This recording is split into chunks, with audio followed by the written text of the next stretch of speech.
నేటి మాట లోపల మనము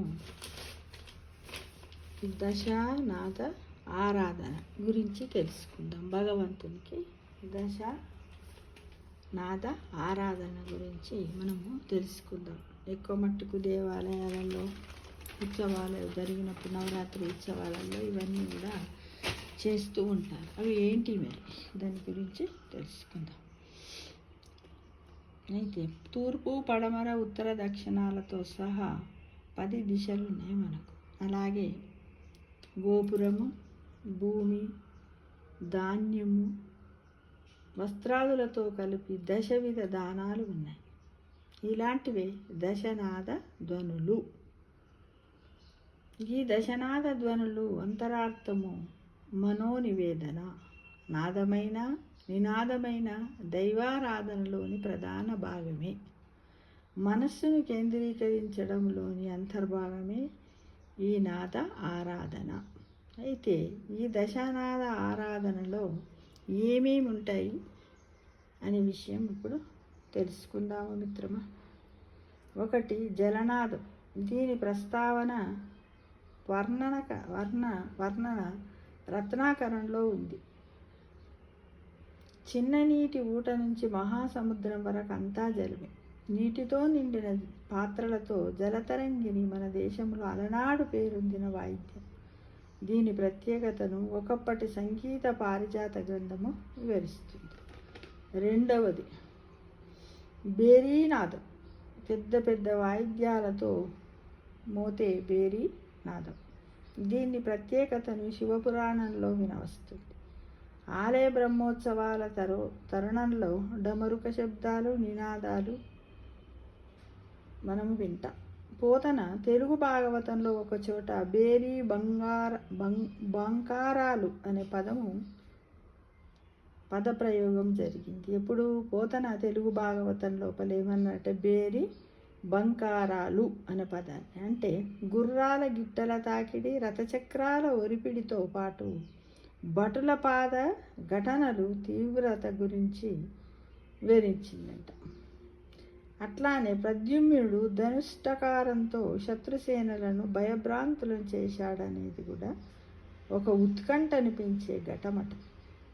అయితే కురుక్షేత్ర సమరంలో విజయబేరి పేలపేల మోగిందని, ధనం ధనం దందం దన్ అని శబ్దం భీకరంగా ధ్వనించిందని మన ఇతిహాస కథల్లో మనకు తెలియజేస్తారు మిత్రమా. బేరీనాదం అనేది అరివీర భయంకరమట, అంటే అంత పెద్ద సౌండ్తో వస్తుంది అన్నమాట. ఇక పోతే మృగంధ నాదం, అంటే మధ్యల, తప్పెట లాంటి చర్మ వాయిద్యాల ద్వారా విశేషంగా మోతాదరు మేళంగా అందరికీ విదితం. మృదంగము సర్వసాధారణంగా సహవాయిద్యం. తబలా, డోలక్ రూపశబ్దాలను కూడా మనము శివ, గణేశ, నంది రూపాలకు అత్యంత ప్రీతికరమైనవి. నంది వాయించే మృదంగము మహేశునికి ఇష్టము కాబట్టి ఆ దైవిక వైద్యంగా ప్రత్యేకత సంతరించు. అయితే మనం ఏంటంటే వీటిని చేసేటప్పుడు మిత్రమా, మనము అప్పుడు ఏం చేసేవాళ్ళమంటే భజనలప్పుడు కూడా తబలాలు వాడుతూ ఉంటారు. అది ఇక ఘంటానాదం. ఆలయాన గంట మోగినప్పుడు కలిగే శబ్దము పరమాత్మ స్వరూపమని ఒక ప్రీతి. భక్తులను, పరిసర ప్రాంతాల్లో ఇతరులను ప్రభావితం చేసేదే ఘంటానాదమట. ఏ శబ్దమైన ఆగకుండా సాగడమే నాదం అనుకుంటే అందులో కీలకమైనది ఘంటానాదం. మనము గంటను భక్తిభావంతో మోగించడంతో మనస్సు కేంద్రీకృతమై దైవం మీదనే లగ్నం అవుతుందంట. మనం ఇంట్లో పూజలు చేసినప్పుడు కూడా పూజ సమాప్తమైంది అంటే మనం కర్పూర హారతినిచ్చి ఫస్ట్ దీపంతో హారతినిస్తాం, మంగళహారతి. తర్వాత కర్పూర హారతినిచ్చినప్పుడు కూడా మనం ఏం చేస్తాం ఫ్రెండ్స్, గంటాన్ని ఊపుతాం, దాన్నే ఘంటార. ఇక వేణునాదం. వేణు అనే పదము వినడంతోనే గీతాగానం మన చెవిన పడినట్లవుతుంది. వెదురుగొట్టం ఒకవైపు తెరిచి మరొక వైపు మూసి ఉండి పైభాగాన గాలి ఊదేలా రంధ్రం కానవస్తుంది. దాని ఆధారంగానే వేణుగాన మాధుర్యము మనము అనుభవించగలుగుతున్నాం. అంటే మురళీగాన రవళిని కావ్యాలెన్నో ప్రస్తావించాయి. మందారమూలే మదనాభిరామం, మందారమూలే మదనాభిరామం. బింబాధరపూరితం వేణునాదం. మదనారమూలే మదనాభిరామం బింబాధరపూరిత వేణునాదం. మందారమూలే మదనాభిరామం బింబాధరపూరిత వేణునాదం అనేది ఆ శబ్ద మధురిమను తేటతెల్లం చేస్తుంది. గోపాల మురళీరవానికి గోపికలు పరవశించారనేది కూడా మనకు తెలుసు. ఇకపోతే ఇంకొకటి ఏంటిది, చీనీనాదం అంట. చీనీనాదం అంటే ఇది పూర్తి విభిన్న శైలి, గురు శిష్య విద్యానుబంధానికి సంబంధించింది. గురూపదేశం అనుసరించి చెవులు మూసి వినే నాదం ఇది. ప్రత్యేకించి ఓంకార స్వరం క్రమేణా చిరుగజ్జల మోతల పరివర్తమవుతుంది. మంత్రము లేదా సందేశం వల్ల వీరులకు విందు అవుతుంది. ఇది చీని శబ్దాన్ని పోలి ఉంటుంది. ఇంకోటి కంకిణీనాదం. ఇది మువ్వల సవ్వడి. దీనిని అందె, మంజీరము, పాదపట్టంగా పేర్లున్నాయి.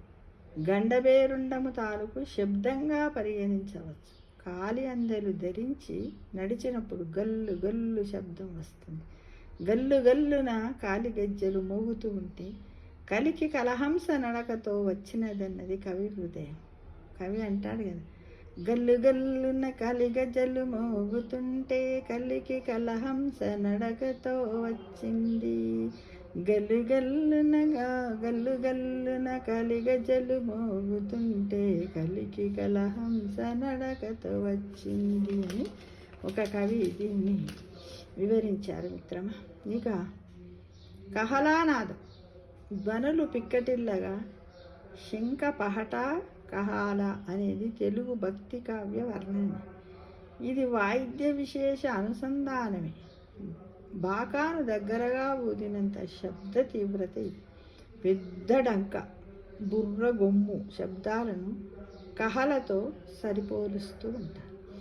ఈ నాదధ్వని చాలా దూరం వ్యాపిస్తుందట.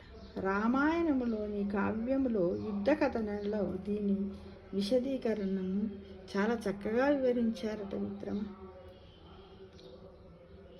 ధనుష్టాంకారము, బాణాల వర్షము, ప్రచండంగా విజృంభించడము, సింహనాదం చేస్తూ శత్రుసేనను ఓడించడము. ఈ సమయములో సమరసీమలో కహలధ్వనిని చేయడం అట. ఎలా అంటే నటరాజును స్తుతించే వేళలో డమ్ డమ్ డమ్ డమరుకనాదం, బం బం బం శంఖారావం, దిమిదం మితమింగ్ మంగళ మృదంగం అంటున్నాడే, ఇదే కహలనాథ తరంగము. అది మన చెవికి సోపుతుంది. డమ్ డమ్ డమ్ డమరుక బజే అంటారు. డమ్ డమ్ డమ్ డమరుక బజే బజే బజే డమ్ డమ్ డమ్ శంఖారావం అనే విధంగా ఇది ఒకటి. ఇకపోతే లాస్ట్ ఇది భ్రమరనాదం. భ్రమరం అంటే తుమ్మెద. అది చేసే సడిని భ్రమరనాదంగా భావిస్తుంటారు. తుమ్మెద జంకారం అనేది తరచుగా మనం వినే ఉంటాం. ఆ నల్లరెక్కల ప్రాణి కావ్య భాషలో సంచరీకము, భృంగంగా పిలుస్తూ ఉంటాం. పురుగును తెచ్చి మట్టి గూటిలో ఉంచి చుట్టు కప్పిన తర్వాత చిన్న రంధ్రాన్ని చేసి ఆ చుట్టంతా శబ్దము చేస్తూ తిరుగుతూ ఉంటుంది భ్రమరం.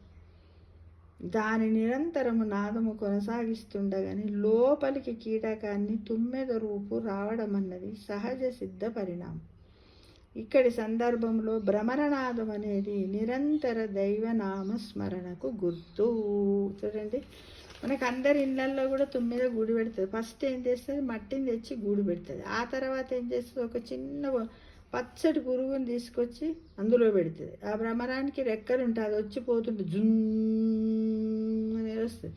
జుమ్మంది నాదం సయ్యంది నాదం అన్నట్టుగా ఇలా వస్తూ ఉంటుంది మిత్రమా.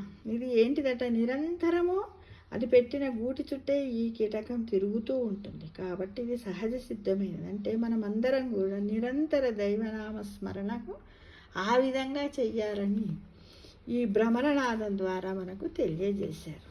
ఇక ప్రణవనాదం, అన్నింటికన్నా మిన్న ప్రణవనాద భక్తి. ప్రణమాయతి ఇత్యేస్మాత్ ప్రణవ అనేది ఒక శ్లోక భాగం. సర్వం పరమాత్మి అనే అంత అనుభవ రూపసారమే ప్రణవం. నుతి, కైవరం, ప్రణుతి, సాధునాదం అన్నీ ఇందులోనివి. విష్ణు పదానికి పర్యాయ ప్రణవమే ఓం అని మొదలవుతుంది. ప్రణవనాదము ప్రాణనాడులకు స్పందననిస్తుంది. ఓం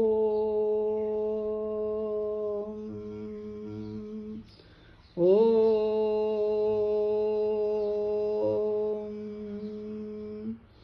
ఓం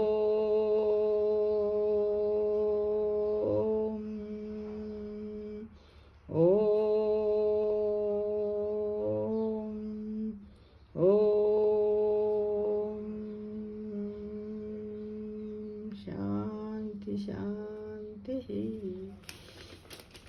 ఈ విధంగా మనము దశనాథాల గురించి తెలుసుకున్నాం మిత్రమా. కాబట్టి సర్వే జన సుఖినో భవంతు. సర్వే జన ఒకసారి ఇవన్నీ ప్రణవనాథాలు సేకరించానంతే. ఇవి చూడండి, ఇక్కడ ఉన్నాయి కదా, దశనాథ ఆరాధన.